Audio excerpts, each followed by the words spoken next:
Good evening. It's Fright night on Storytime, so get yourself comfortable, hide under a blanket, and let's get ready for The Haunted House by Alvin Schwartz. One time, a preacher went to see if he could help put a haunt to rest at a house in his settlement. The house had been haunted for about 10 years. Several people had tried to stay there all night, but always they would get scared out by the haunt.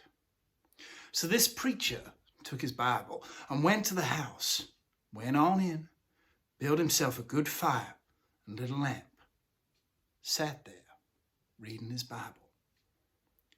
Then, just before midnight, he heard something start up in the cellar, walking back and forth, back and forth. Then it sounded like somebody was trying to scream and got choked off. Then there was a lot of thrashing around and struggling. But finally, everything went silent. The old preacher, he took up his Bible again, but before he could start reading, he heard footsteps coming up the cellar stairs. He sat watching the door to the cellar, and the footsteps kept coming closer and closer. He saw the doorknob turn. When the door began to open, he jumped up and hollered, "What you want?" The door shut back, easy-like, and there wasn't a sound. The preacher was trembling a little, but he finally opened the Bible and read a while. Then he got up and laid the book on the chair and went to mending the fire. Then the haunt started walking again, and step, step, step up the cellar stairs. The old preacher sat watching the door, saw the doorknob turn, and the door open. It looked like a young woman. He backed up and he said, Who are you? What you want?" The haunt sort of swayed like she didn't know what to do. Then she just faded out. The old preacher waited,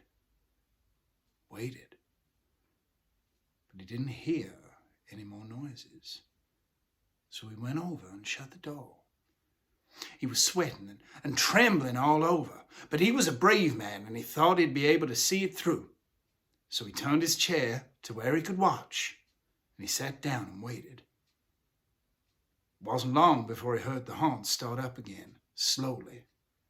Step, step, step, and closer.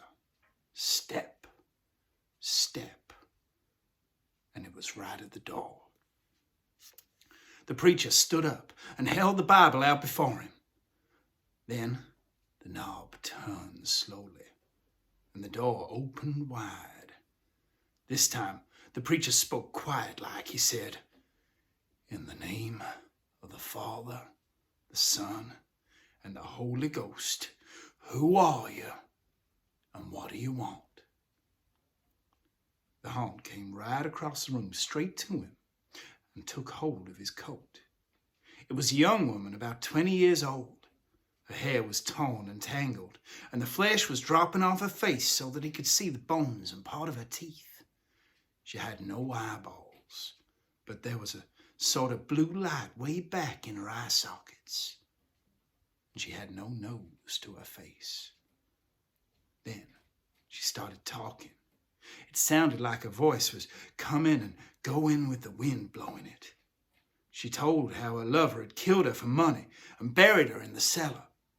She said if the preacher would dig up her bones and bury her properly, she could rest.